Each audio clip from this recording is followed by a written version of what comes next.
दोस्तों, आज हम यीशु मसीह के पवित्र अनमोल वचन पर आधारित एक मधुर वचन प्रस्तुत करते हैं जो आपको हर दुख संकट को दूर कर सके।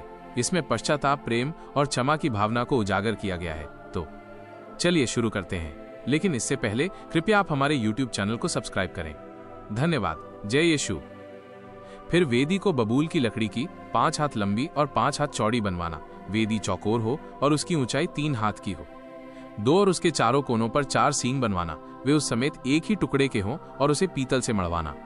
3 और उसकी राख उठाने के पात्र और फावड़ियां और कटोरे और कांटे और अंगीठियां बनवाना, उसका कुल सामान पीतल का बनवाना। 4 और उसके पीतल की जाली एक झंझरी बनवाना और उसके चारों सिरों में पीतल के 4 कड़े लगवाना। 5 और उस झंझरी को वेदी के चारों ओर की कंगनी के नीचे ऐसे लगवाना कि वो वेदी की ऊंचाई के मध्य तक पहुंचे। 6 और वेदी के लिए बबूल की लकड़ी के डंडे बनवाना और उन्हें पीतल से मढ़वाना। 7 और डंडे कड़ों में डाले जाएं कि जब जब वेदी उठाई जाए तब वे उसकी दोनों अलंगों पर रहें। 8 वेदी को तख्तों से खोखली बनवाना, जैसी वो इस पर्वत पर तुझे दिखाई गई है वैसी ही बनाई जाए। 9 फिर निवास के आंगन को बनवाना। उसकी दक्षिण अलंग के लिए तो बटी हुई सूक्ष्म सनी के कपड़े के सब पर्दों को मिलाए कि उसकी लंबाई 100 हाथ की हो, एक अलंग पर तो इतना ही हो। 10 और उनके 20 खंभे बने और इनके लिए पीतल की 20 कुसिरियां बने और खंभों के कुंडे और उनकी पट्टियां चांदी की हों। 11 और उसी भांति आंगन की उत्तर अलंग की लंबाई में भी 100 हाथ लंबे पर्दे हों और उनके भी 20 खंभे और इनके लिए भी पीतल के 20 खाने हों और उन खंभों के कुंडे और पट्टियां चांदी की हों। 12 फिर आंगन की चौड़ाई में पश्चिम की ओर 50 हाथ के पर्दे हों, उनके खंभे 10 और खाने भी 10 हों। 13 और पूरब अलंग पर आंगन की चौड़ाई 50 हाथ की हो।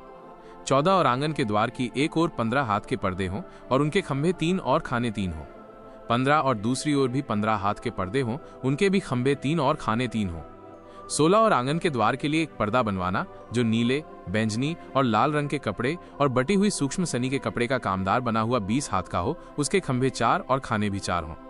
17 आंगन की चारों ओर के सब खंभे चांदी की पट्टियों से जुड़े हुए हों, उनके कुंडे चांदी के और खाने पीतल के हों।